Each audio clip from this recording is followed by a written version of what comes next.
How is it going, everybody? And welcome to my channel. Today with a very special video for you because I tried to make Migente one of my most successful video on my channel, a little bit, let's say more future resistant, and wanna see if they're able to play in Kamigawa with all these control decks and all these removals, and if I can compete in the highest level, in the Mythic level, with this adaptation of Migente or the Selesnya Humans build. And instantly, let's check out the new cards that I added in that I think bring this deck a little bit further or give them this extra that maybe was missing in the previous expansions. And up front, if you ask me, are humans better than before? I will say no, definitely not better, but they are different. Because we have now the abilities with Sagas and abilities with Planeswalkers, and also spells that maybe help you to keep your board alive, have the ability to be more resistant and more versatile in our game plan, play in general, game plan and gameplay. So this is what I think makes the human deck in Kamigawa much more interesting to play, because Wanderer is just an amazing planeswalker that everything that contains white, I think, just profits from the Wanderer a lot. Not only aggro decks, not only mid-range, and also control decks have often adapted Wanderer in their deck alongside Sorin, alongside Lolth, right? You see it often maybe played because it's just an amazing planeswalker. And in human deck, it also is an amazing planeswalker. Not only it provides us with a combat trick, so you can flash it if opponent blocks something and give it +1/+1 and first strike. And first strike, I told you again with Deadline, is just an amazing combat trick. But also it helps us to grow our board, with 2/2 samurai creatures that have vigilant. And also for -2, it can maybe flip the game. If you are on the back foot against somebody, on turn 4 you play Wanderer, you exile the attacking creature, get maybe something back if they attack you with a Brutal Qatar or something and they stole something from you. And it's literally just turn the game upside down in one turn, right? Wanderer can do it, and this is what makes this deck definitely really, really nice to see. Then Hugan defends the temple, the new saga for 3 mana. First chapter creates a 1/1 green human monk that ramp us by 1 green mana. So this is also really, really helpful, especially with our Sigarda that makes every human bigger. But not only this, in chapter 2 we get to distribute a 1/1 counter on up to 2 creatures. So this has also huge synergy with our Olenbok Escort, again a creature that can give something indestructible that has a 1/1 counter on it. So this all the chapters are really, really efficient and really effective in this human deck. And for the third chapter, it exiles itself and creates a 2/2 flyer that will get bigger as soon more creatures get a counter. And I mean, I will talk about it a little bit faster, more, because it says at the end, a lot of people oversee it. It says, as long as you control 5 or more modified creatures, and modified creatures can be equipped, enchantment, blah, blah, blah, but we are interested in 1/1 counter because this is also modified. Then if you control 5 or more of it, this flying 2/2 flyer gets +5/+5. So it's a 7/7 flyer, right? If you control 5 or more modified creature. And what do you think? How easy it is with Catilda, enter ramp from the human monk to reach 6 mana to give everything a 1/1 counter, makes it modified. So this bad boy is suddenly a 7/7 on turn 4 or 5. Like, it's just crazy. It gets so crazy with this dude. So this saga is literally one of the main reasons I was thinking about to show you this deck and to present you this gameplay of the new human of Kamigawa. But also this 2/2 flyer that has the ability, whenever a creature enters the battlefield, you can pay X, and X can be 2, 3, 4, depends how much mana you have left, and put this amount of counters on this creature that currently enters the battlefield. So I had a lot of games, not a lot, but some games, where I had Sigarda on turn 6, turn 7, entering the battlefield as a 7/7 flyer with trample, and this 7/7 flying trample creature that gives other humans +1/+1, so also our human monk profits from it. So suddenly it's a 3 mana saga that has a 3/3 monk, right? A 3/3 out of nowhere, but also it just takes over the game. So even against enchantment decks, I had games against enchantment decks where they gain maybe, I don't know, 9, 10 life, and I swing on the way back, I swing back for like 15, 20 damage. And this is just so huge, and I think this Zaga is amazing for the humans deck. If you have this Zaga, or if you don't have this Zaga and you like to run Selesnya Humans, this is the way to go, because every single chapter is such a value. It's pure gas, as Croc has always said. It's pure gas for this deck to run, because it's just amazing. 2 off, because at first I don't have more, and second, I drew it in 3 out of 5 games. You have a really high draw rate on this Zaga, so this is really, really nice. Yeah, and everything else, I mean, safekeeping, obviously, I will talk about it a little bit more in a game breakdown to explain what is pros and cons to Snakeskin Veil and other things, or for Ollenbock Escort, why I cut a little bit more Ollenbock Escort. People from you who remembers maybe my Migente Poco Loco, this was one of my most successful videos on the channel, or the successful video. Remember, I run a little bit more escorts to protect my creatures against sweepers, and now I decided to go a little bit more with safekeeping, but I will talk about it in the game breakdown. Then we have, of course, our Ganjo and our Bozaiju, who endures. Amazing additions. Again, I'm not sure here if I should run 2 Ganjos or not, because I run at the beginning 2 Ganjos, and I would maybe also run, because sometimes it's just an additional removal, right? We have Brutal Qatar, and 2 Ganjos are 6 removal spells for a aggro mid-range deck is really, really good. 1 Rite of Harmony, and Rite of Harmony is just an amazing card draw. It featured in my enchantment deck. It features here too, because the synergy with enchantments in general, and especially this enchantment, it comes as an enchantment in late game. For example, if you have Rite of Harmony and draw your Hugan, defense the temple, then not only you get a trigger from the Zaga entering the battlefield, but also it creates on the first chapter instantly a human creature. So you get here to draw 2 cards just out of nowhere out of this Zaga. But also, well, of course, amazing synergy with Adeline. This is also something great, or amazing synergy with Sigarda that can also look for creatures when she attacks with our Coven mechanic. And then you can maybe play something else to trigger the Rite of Harmony to draw more cards. So just really, really solid 2 mana instant spell. And yeah, this is the deck, guys, so far. I didn't adapt the sideboard too much, or I didn't change it too much, because I'm not gonna play best of 3. But if you're interested in the sideboard guide, maybe check out my Migente Poco Loco video. There is the same sideboard here. And if I will change something for the sideboard, I will tell you in the game breakdown. Without further ado, guys, thank you for the interest in my video, thank you for your time, and let's jump straight into the gameplay part, and don't forget to support my channel, I will be really thankful. So here we go with our humans against Charmangle, and let's see how humans can stand the test of time. This is a difficult hand to keep. I mean, I'm going first, but I have only 1 drop, so I think I'm gonna mulligan this one. This looks much better. Sure, we take away the escort, because I consider him not as valuable as the other cards. I mean, adversary, obviously. Gives us some life. Adeline, just amazing aggro creature. Depends what my opponent puts now on the board. We can decide opponent is maybe mono white. What are you?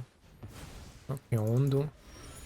Okay, because opponent already removed the thing, I'm gonna play you first, just to ramp, because Adeline don't have insta value when I don't have a creature to attack with, right? Because then she creates a 1/1 and so on and so on. I think this is just much more value. We put the counters here, and now we can create this value. Even if I maybe miss out on the card draw, but I think currently against Azorius is more important. Let's see if opponent foretells. Alright, just Valkyrie, okay, interesting, definitely.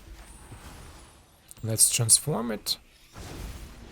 Now we can play Q for white or green. Green.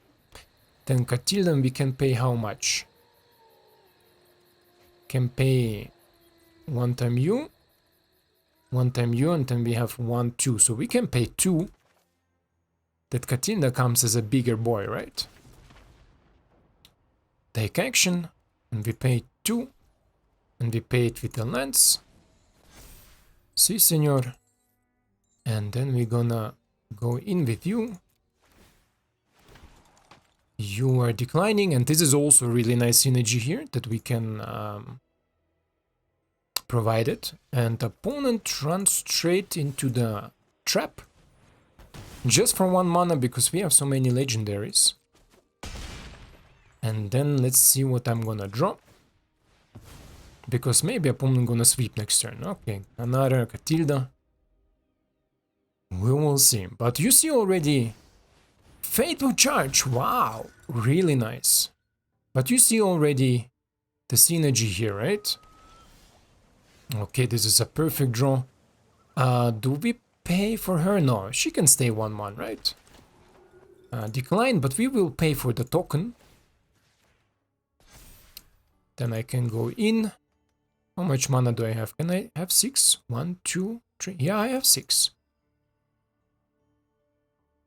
I could. 1, 2, 3. I can pay 1. I think paying here, take action, 3 is better than giving everybody. Counter with Catilda. I think this is more effective. And now if opponent don't sweep, he is in a pretty bad shape. If he sweeps, then we are in a really bad shape. Because as a recover, we have only Catilda. Okay, Angel of Destiny. Oh, nice. Oh, my opponent, what was that? I never saw this. I never saw this interaction that he plays and quits in the same time. Bro, you're a gangsta. Gangsta. So let's go further. Let's see. Let's see if human can stand and prove the test of time. So, our next game against Miguel Rodriguez, PT. What is PT standing for? I let you decide what it's standing for. My dog is chewing on a dog. I hope it's not bothering you or you don't hear it. And opponent is maybe even mirror matchup. Arena, tell me again that you don't have matchmaker in the rank queue.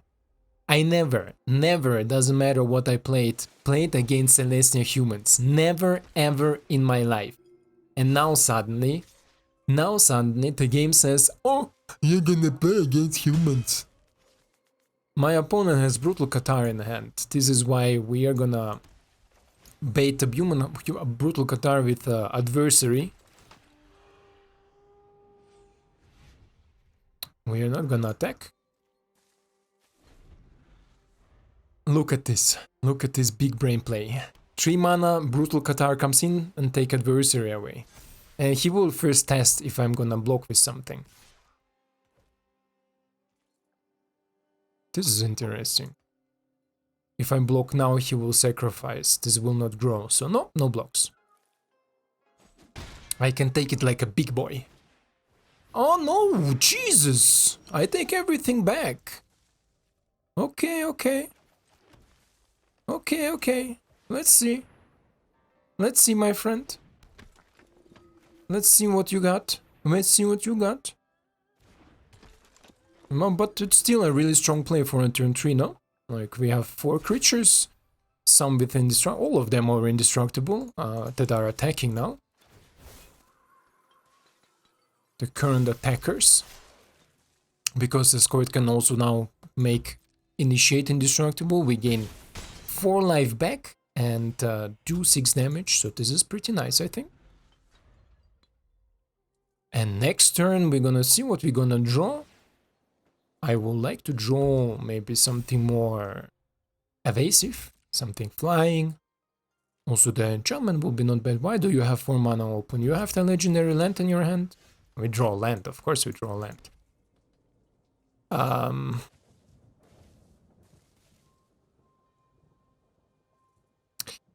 Lumi is good to rebuild too, right? So, but adversary is not good to rebuild because he will be a creature on his own. With 5 mana also adversary makes not much sense. So this is why I'm gonna play adversary right now, right here.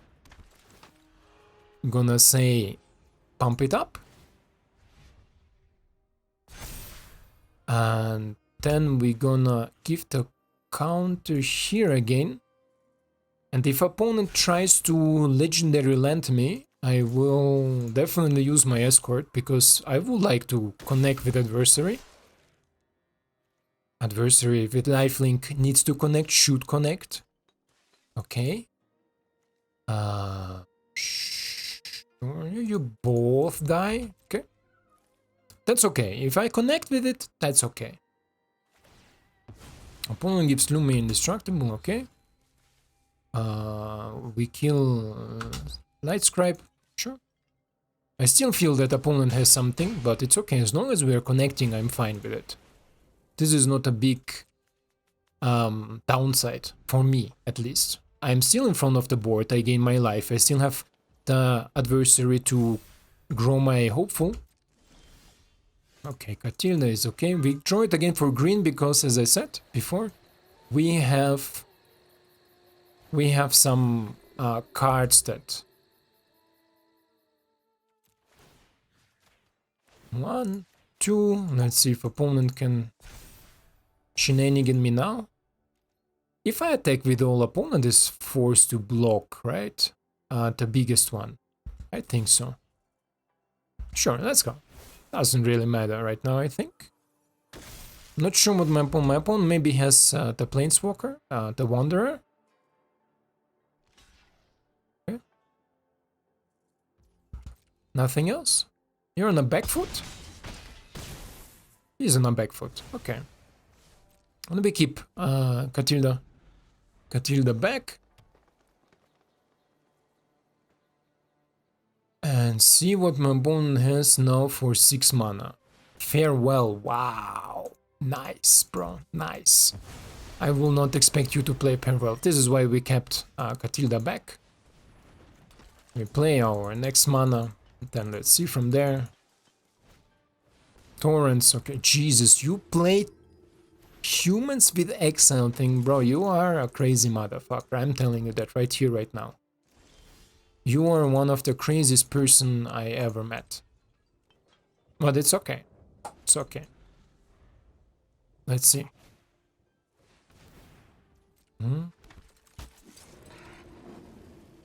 Lord Rodriguez, can somebody explain me what he's doing?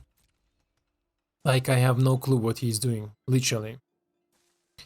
I'm sorry, but it seems like you're some sort of mage card with Leonin, but you're also humans, Selesnya Humans? No idea what you're doing, I'm sorry. Really sorry. I mean, I have enough life to spare until I draw something impactful, but... farewell. Jesus. Farewell with humans, not a good idea, guys. I definitely, I mean, against me now it was a really impactful choice, right? He exiled a lot of creatures, but like, you are playing creatures. Why you do that? You have another farewell? I don't get it. I literally don't get it. And what is he expecting me now to block or something? I mean, I could even block with Catilda if I want to, but why? Yeah, it's okay, I have life to spare. Oof. Ah, like this, okay. So he goes back to 8, but now he's literally dead on the back foot, right? Like, yeah. Okay. So he survived one more turn. He will survive one more turn. I will play you, but it will not make a lot of difference, because he will also be a 3/3. But that's okay. We're gonna take away torrents.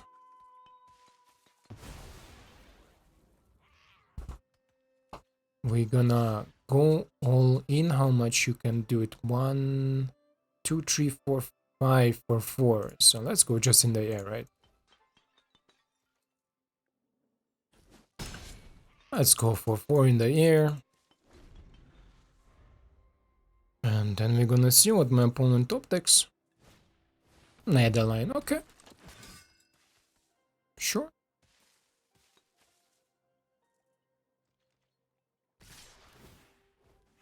Okay. 1, 2. I'm sorry, I don't have even boards for it. I'm like you. But I mean, maybe he loves humans, right? This is why I make this video for people who loves the tribes, to show that it's not forgotten with new set.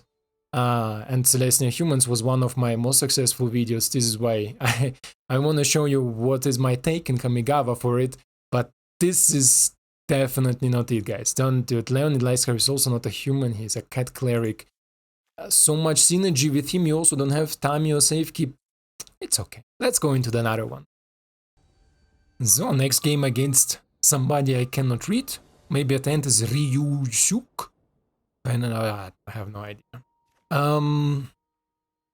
Pawn goes first. We have protection that we cannot use. Sure. Really weird hand to keep, to be honest. Okay, especially against mono white aggro decks. But we will see. We will see what my opponent will do here. Luminach Aspirant, sure. Okay. Let's take it like a big boy. Let's play our Catilda.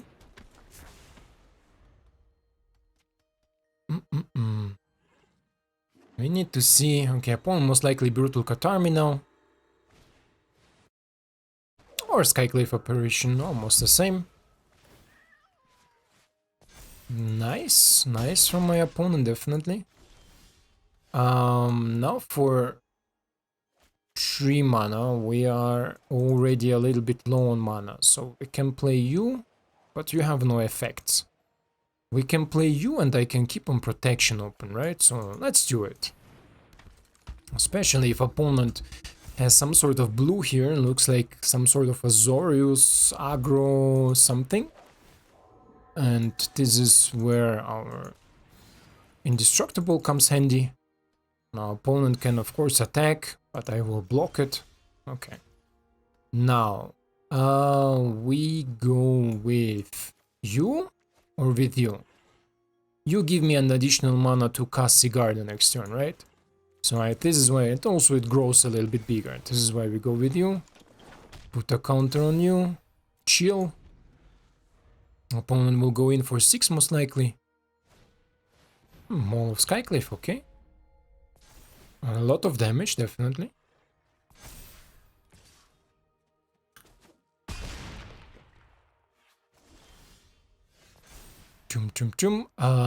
Counter on you and on you.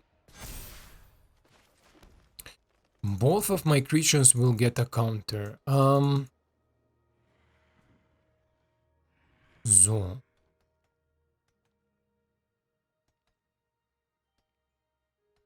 Yeah, I can survive it. I play Cigar, the next turn the transformation happens, it's also a flyer. From there on I need to draw my Brutal Catar or some exile spells like my opponent does. This is why I think it's time to make some action here. He will stay back to protect. Then we're gonna play Cigar, and then I'm gonna show you a trick. So even if we lose, so you put an upkeep stop here, because we have Right of Harmony. Put an upkeep stop before the Zaga transports. Hello, my friend, hello. Spectral Adversary, okay. Ah, so we are dead, okay. Nice from you. So theoretically, what will happen here? So we can, of course, not do anything because he's flying now and the opponent just had a god draw. But what we can do here, I'm gonna show you that fast as soon as this screen is finished, so my opponent can see his win. What we will gonna do here, we put an upkeep stop, and I think, by the way, this game, even if with his god draw, if it will be on the play, I think it will be much different outcome. When the Zaga pops, it will enter the battlefield, the creature, at first. Second, when we play now Rite of Harmony here, it enters the battlefield, we draw a card, and then if we have an additional white mana, because this will cost 1 white, 1 green, additional white mana, and this is double green, let's say, more green, we could play Rite of Harmony and then Adeline. So we will draw a card here from this creature, we draw a card from Adeline, and when we attack, Adeline creates a token that also draws us card. So this is 2 mana, 3 card draw. And this is just an amazing synergy, especially against, let's say, more control-ish type of decks. If they remove a lot of things, and if you have the mana for it, usually on turn 4, turn 5, when the Zaga pops, this is a really strong play with general Zagas, right? So you put an upkeep stop, you play the Rite of Harmony before this pops, play the Rite of Harmony, draw a card from this one, play maybe like Adeline or something else, draw a card from this one. Then if you have another trigger for a creature entering the battlefield, you draw another card. So this is 3 cards for 2 mana. Otherwise, let's go and check more games out. The next opponent is a svenska. Hola svenska. And we have double white for Adeline, this is good. We have a pretty cool curve, a pretty nice. The only thing I hate is to being on the draw, especially with this deck, but my opponent is maybe an artifact control, Azorius artifacts. So we will see what we get here. What is this Fox? Opponent keeps 2 mana open, okay. You can keep 2 mana open, bro. And now we have also the Wanderer. Wanderer is amazing. Fading Hope, or what do you have? Sure. What? You wanna bounce it now? What do you wanna do? Sweet, show me something. No, he doesn't wanna do anything, okay. He felt like, fuck it. Fuck it. Okay, opponent again has nothing, but he has something to bounce, definitely, right? So let's go with Adeline. Now opponent can bounce Adeline, but this is okay for me. I'm all with it, my friend. And he missed the 3rd land, huh? Being on a draw, keeping a 2-lander is not the smartest decision, my svenska. This is not the smartest decision, to be honest. If you are on a draw, take in account... Oh, nice. Cool. Sure. What did he exile? Farewell? Okay, so you are a hardcore control-ish here. Oj, svenska jävla fitta. Krutte mantre. Yeah, so if you're on a draw, guys, or if you're on the play, don't keep a 2-lander. On the play, you have 1 draw step less than the opponent on the draw, logically, right? So don't keep a 2-lander. Our next game against Quiet Metal, most likely the last game. I think this is material enough here. We are going first, and we have no 1-drop, no, just the 2/2 drop, no green mana. And again, as I said before, with my opponent, if you are on the play, don't keep a 2-lander. I mean, here we could play it at least 2 spells until we start suffering.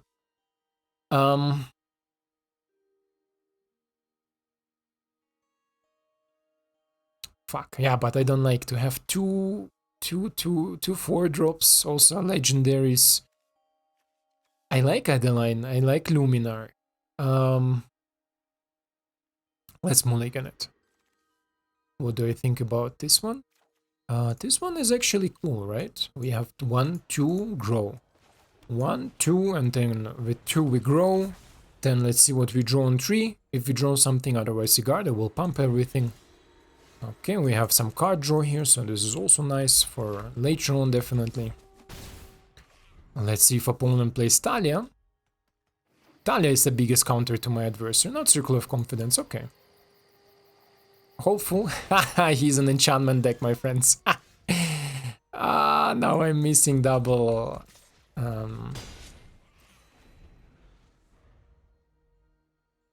Now I'm missing a double white here. Such an annoying. Okay, waiting announcement. Okay. Sure. Okay, at least we can play here something and do something. Let's go for 4. Okay, opponent wanna take it. Need a white source, definitely need a white source. Very, very special. Oh, Catilda, okay. Catilda is annoying, but nothing. Okay, here is my white source. Okay. Let's go for you. Let's go for you. The opponent wanna chumpy most likely. That's okay. Wants to wait until Catilda grows bigger, grows better, grows stronger. Because wedding announcement will make them a little bit stronger. Jekai, okay. And Michiko. Oh, nice. Nice. Definitely nice. This is a lot of live game. This way my opponent is... Okay, this is actually a good draw, right? Because I can play you and I can draw additional card. Okay. Then I can play you. We draw additional card and then we play, not now. 4, 6, 7, 3, 4. He needs to double block here. Yup. Let's do it. Let's do it. Let's see what we hit with our Sigarda. Oh, Brutal Qatar. Brutal Qatar is a good hit. Si, senor. Just one chumpy. It's still 7 life. Oh, he wants to kill it. Okay. He's not satisfied with my life gain. But this is okay. Next turn I can exile... Oh, I can even exile it now. I forgot about it. And we draw a card. Brutal Qatar, huh? And Harmony draws us our lands from the top. This freaking lands. Okay, this is a dangerous artifact here. Jesus, game. Please. Why? 2, 2, 4, 3, so 5. Okay. Let's go here. Let's go you. Атакуется. Let's see what we draw. Adeline. Adeline is good. Can we still pump and Adeline? I think so, right? It doesn't really matter. I will play Adeline next turn anyway. And this is 7. This is a lot of damage. My opponent needs to be really careful now what he's doing. Another Hollow Haunted, okay. Don't turn it today. Just don't turn it today. Okay, so I can play you and I can still play my Adeline. This will not only turn it to the daytime. Draw a card, perfect. Here. But he's dead, right? Si, senor. This will not only draw me a card, 2 cards, I'm sorry. 2 cards, go back. So this is so far for today, guys. We're gonna go in the breakdown now, but I'm gonna just recap a little bit in this game what happened with Rite of Harmony. So not only Rite of Harmony drew me a card already with Adeline. Now when we attack him with Sigarda, Adeline gonna create 1 more token, so this will draw me an additional card. I think this is where you see the power of Rite of Harmony and why I added it. Why it's so impactful. Also Catilda, even if I could run 6 of them, I would run 6 of them, because Catilda is never a bad draw. In the worst case scenario, she is a RAM for 2, but I will talk about it in the game breakdown a little bit more, so let's jump straight into the game breakdown, right? And here we are with the game breakdown, and we stopped talking about Catilda. Catilda, as I said, if I could have more of it, I would add more of it, because in the worst case scenario, this is a 2-mana ramp card, right, in the worst case scenario. But also don't forget it has protection from werewolves, and werewolves are really common, and I think they will come with Gruul aggro becoming more popular because so much control decks are now incoming. I think Gruul aggro will become more popular with werewolves, and this is where Catilda already will shine because it has protection from werewolves. It means also things like Brutal Qatar cannot really target her, but also when they attack, you can take out the most damage that they put in, and it ramps you for 1, at least for 1, maybe even for more. But also, as soon as you are in the late game and you draw her in the late game, like you saw in my last game, you can start pumping your creatures out of reach of any opponent or out of reach of these life gain decks. Suddenly they will gain 9, 10, 12 life, these enchantment decks, but then you will deal damage, you will deal 16, 17, 18, 20 damage on the way back, because Catilda pumps your whole team. And usually these enchantment decks, they don't run so much removal. They run maybe some enchantment like the Circle of Confidence, Borrow Time, these basic things, but what is this, like 6, 7 removals, right? Because we can poop out or create a wide board with our creatures, not only with our card draw for Harmony, but also with the Wanderer, the new addition, and of course also the Hugan Defender. Don't forget, it provides you with 2 different creatures, and provides you with counters, and provides you with possibility to grow your creatures in the late game, right? So if you the best example is if you draw Sigard in the late game, right? With Hugan Defense, the Temple. Hugan Defense the Temple, that's a weird name. The creature Remnant of the Rising Star. When Sigard enters the battlefield, you usually have in the late game like 3-4 mana left. So you can put it in, and suddenly she's a 4 mana 7/7 trample that makes everything else bigger. And everything else is also the human token that we get here from Hugan. Not only it will get a 1/1 counter from the second chapter, but it's also getting bigger. So suddenly it's a 3 mana 3/3 human that also ramps you, and that also provides you some extra additions. So this is why I think this addition in this deck makes it really, really playable in Kamigawa. Also, of course, our dual lands. El Ganjo, I don't know if I would get 2 of them. I have so many legendary stuffs here. So like, for example, Adeline and Sigardes and Wanderers, that I'm not sure if I really wanna go here legendary, because you can also hit it with the Storm of the Festival. Of course, you can maybe take another land and stuff like this. Other inclusion, Temio's Safekeeping, the new inclusion from Kamigawa. Is it better than Snakes in Veil? In some situation, yeah. I think in the current meta where we're developing, it could be maybe better, because a lot of people run Doomscar, a lot of people run Path of Peril, these destruction spells in general that not target humans, so you can give it indestructible to prevent it from dying from Doomscar. Otherwise, Snakeskin Veil gives you maybe the protection against Mythic Massacre if opponent is too greedy or plays just Mythic Massacre for even, like let's say you have Adeline on the board and the opponent plays it only for 4 because Adeline has 4 toughness. Snakeskin Veil will save it because you can put it on the Adeline and she suddenly has a +1/+1 counter, so she's a 5 toughness and will not die to things like Mythic Massacre. But it's really from case to case differently. Depends who you place against, and this is why I think in best of 3 this deck will shine much better. You see, maybe I didn't change my best of 3 sideboard compared to my last video, but I think there is not really much more I will change. I will maybe take out a Sigarda God of Favorite.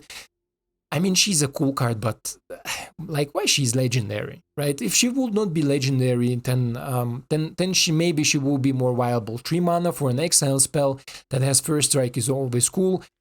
Alongside Brutal Qatar, I mean, what is the reason to run Sigarda in favor of Brutal Qatar? There is none, because Brutal Qatar also gives your first strike creature if it's Knight, but it's also non-legendary, so you can play 2 or 3 of them, and you don't need to wait your opponent to attack or block with something to being able to exile like Sigarda does. So this is why this card I can cut. She is definitely not good. Stance is really good, Talne is really good, Paladin class. Yeah, especially against this new deck, this Jeskai spells with this Magma Opus. I think Paladin class is definitely a really cool choice here, because it make everything cost more on your turn, and they are usually looking to cast Magma Opus on your turn to tap your creatures to deal some damage, maybe tap your lands and stuff like this. So this will cost just a little bit more. Redain, of course. Skyclave, Maul of the Skyclave. You saw how I lost, I think it was Mono White or Azorius aggro deck. They play Mono Skyclave. It can sometimes be a pain in the ass to play against a lot of flying creatures. But because we have flying creatures, because we have the Wanderer, because we have Katara, I'm not really so much worried about it, let's say. But in this game, Azorius was just, it was on the play, they were on the play, and they were having a really good draw with 2 Skyclave apparitions. and Maul of the Skyclave, just amazing. Yeah, I mean, sideboard, I will not maybe change much. I will, yeah, maybe remove Toski, add something else for it, because Toski with Midhook Massacre is just yeah, not the best card. Maybe in a Gruul aggro deck where you can give him haste or something, or maybe grow it with Elana and Elena partners. But the 1/1 for 4 mana that can be bounced, that can be killed with Midhook, that can be killed with this 2 mana Zaga that gives something -1/-1. I don't think Toski is in a good spot. Yeah, this is so far for the sideboard. Mana base, as I always say, the mana base is always such a thing. I don't like to run manlands because I want to hit my 4 drops consistent, and you saw how often we had like 2 or 3 lands, right? And then we draw our 4th land later on. Imagine how painful it is if you draw your dragon land or your tap forest as a 4-drop, and this cost me more often the game than these lands actually won me the game. And this is my thought process in the building the manlands in. How often did these manlands really won me a game, and how often did I lost because of these manlands? And to be honest, I think in 80% I lose more often, especially of this white dragon, this one, Cave of the Frost Dragon, especially of this one. How often I drew it as a 4th or 5th land where I needed an untap land and I drew the Frost Dragon and it was just GG. It was just GG. But how often I remember that this land won me the game, I don't even know. I don't remember, to be honest. I don't even know if it once won me a game. And this is why I don't like the manlands. I like the new inclusions. Bosaiju gives you the just ability against enchantment artifacts and everything, and like non-basic lands if opponent is annoying with some manlands. And Elgandri is just an amazing land. As I said, I maybe would even run 2, but it's up to you. If you have more, try with 2. They are not bad. It's just an additional removal. So let's say you have an extra removal spell in your deck. It will be altogether at 6. So this will be a really good number for an aggro deck or a mid-range deck. This is really good. Storm the Festival, amazing card. What should I say? 2 of them perfect. Maybe 1. 1 is also enough. I played it at the beginning. 1, 2 is also really nice number. The rest, perfect. I love the deck. I love how it plays. I love how smooth it is. I love how interactive it is. I love how versatile the games are, or become especially. Yes, we have a lot of repeatable patterns, but it's what makes a deck good, right? A deck is consistent. A deck is good when it performs on a high level, but this is what makes it repeatable, that you play turn 1 Hopeful Initiate, turn 2 Interpret Adversary, you grow Hopeful Initiate, draw maybe Luminarch Aspirant, put a Luminarch Aspirant on board, turn 4 you drop your Sigarda, everything gets bigger, goes in. But there is also games where you have maybe no 1-drop, you have like the last game I played, only Catilda or only a 2-drop, you ramp, you draw something else, you maybe draw the Wanderer, you exile, you are suddenly in a back foot, you need to exile something, and then you start trying to take over the game with Storm the Festival or your Planeswalkers or strong Zagas and stuff like this. So I like this deck. I like this deck a lot. In general, I think Selesnya Humans are really fun archetype, and I hope you enjoyed this video.